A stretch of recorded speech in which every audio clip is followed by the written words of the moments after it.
Matius pasalnya yang ke-23, ayatnya yang pertama sampai dengan ayatnya yang ke-39.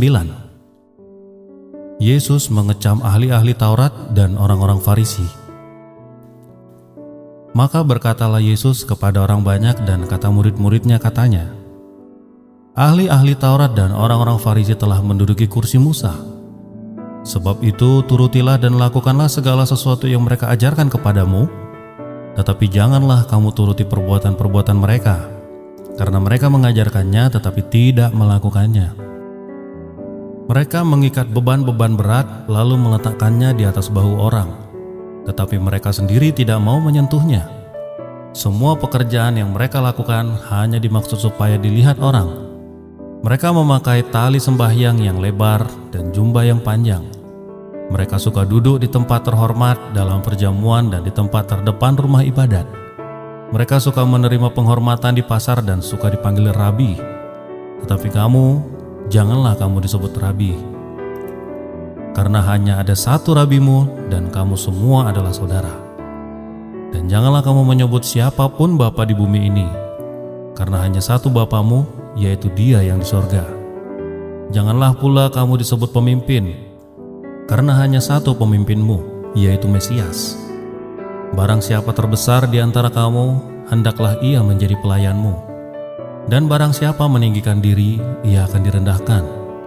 Dan barang siapa merendahkan diri, ia akan ditinggikan. Celakalah kamu, hai orang-orang Taurat dan orang-orang Farisi, hai kamu orang-orang munafik, karena kamu menutup pintu-pintu kerajaan sorga di depan orang. Sebab kamu sendiri tidak masuk dan kamu merintangi mereka yang berusaha untuk masuk. Celakalah kamu, hai ahli-ahli Taurat dan orang-orang Farisi, hai kamu orang-orang munafik, sebab kamu menelan rumah janda-janda, sedang kamu mengelabui mata orang dengan doa yang panjang-panjang. Sebab itu kamu pasti akan menerima hukuman yang lebih berat. Celakalah kamu, hai ahli-ahli Taurat dan orang-orang Farisi, hai kamu orang-orang munafik, sebab kamu mengarungi lautan dan menjelajahi daratan untuk mentobatkan satu orang saja menjadi penganut agamamu, dan sesudah ia bertobat, kamu menjadikan dia orang neraka, yang lebih 2 kali lebih jahat daripada kamu sendiri. Celakalah kamu, hai pemimpin-pemimpin buta yang berkata, bersumpah demi bait suci, sumpah itu tidak sah. Tetapi bersumpah demi emas bait suci, sumpah itu mengikat. Hai kamu orang-orang bodoh dan orang-orang buta, apakah yang lebih penting, emas atau bait suci yang menguduskan emas itu? Bersumpah demi mezbah, sumpah itu tidak sah. Tetapi bersumpah demi persembahan yang ada di atasnya, sumpah itu mengikat. Hai kamu orang-orang buta, apakah yang lebih penting, persembahan atau mezbah yang menguduskan persembahan itu? Karena itu, barang siapa bersumpah demi mezbah, ia bersumpah demi mezbah dan juga demi segala sesuatu yang terletak di atasnya. Dan barang siapa bersumpah demi bait suci, ia bersumpah demi bait suci dan juga demi Dia yang diam di situ. Dan barang siapa bersumpah demi sorga, ia bersumpah demi tahta Allah dan juga demi Dia yang bersemayam di atasnya. Celakalah kamu, hai ahli-ahli Taurat dan orang-orang Farisi, sebab kamu orang-orang munafik. Sebab persepuluhan dari selasih, adas manis dan jintan kamu bayar, tetapi yang terpenting dalam hukum Taurat kamu abaikan, yaitu keadilan dan belas kasihan dan kesetiaan. Yang satu harus dilakukan, yang lain jangan diabaikan. Hai kamu pemimpin-pemimpin buta, nyamuk kamu tapiskan dari dalam minumanmu, tetapi unta yang di dalamnya kamu telan. Celakalah kamu, hai ahli-ahli Taurat dan orang-orang Farisi, hai kamu orang-orang munafik, sebab cawan dan pinggan kamu bersihkan sebelah luarnya, tetapi sebelah dalamnya penuh rampasan dan kerakusan.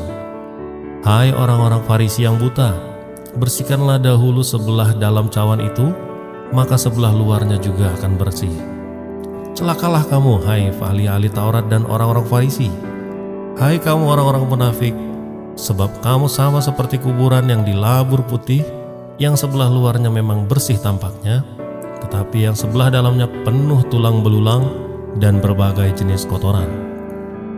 Demikian jugalah kamu, di sebelah luar kamu tampaknya benar di mata orang, tetapi di sebelah dalam kamu penuh kemunafikan dan kedurjanaan. Celakalah kamu, hai ahli-ahli Taurat dan orang-orang Farisi, hai kamu orang-orang munafik, sebab kamu membangun makam nabi-nabi dan memperindah tugu orang-orang saleh dan berkata, jika kami hidup di zaman nenek moyang kita, tentulah kami tidak akan ikut dengan mereka dalam pembunuhan nabi-nabi itu. Tetapi dengan demikian kamu bersaksi terhadap diri kamu sendiri bahwa kamu adalah keturunan pembunuh nabi-nabi itu.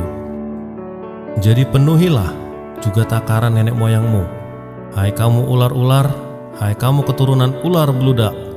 Bagaimanakah mungkin kamu dapat meluputkan diri dari hukuman neraka? Sebab itu lihatlah, aku mengutus kepadamu nabi-nabi, orang-orang bijaksana dan ahli-ahli Taurat.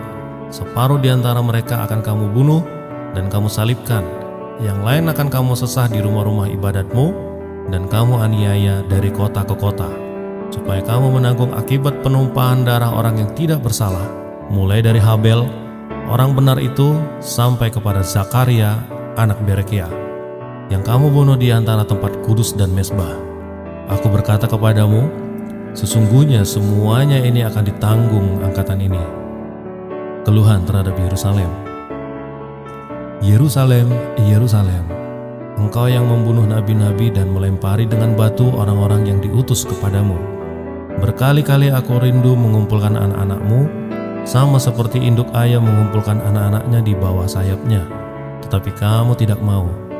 Lihatlah, rumahmu ini akan ditinggalkan dan menjadi sunyi.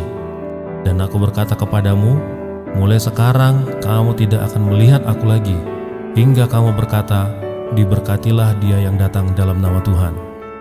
Demikian firman Tuhan.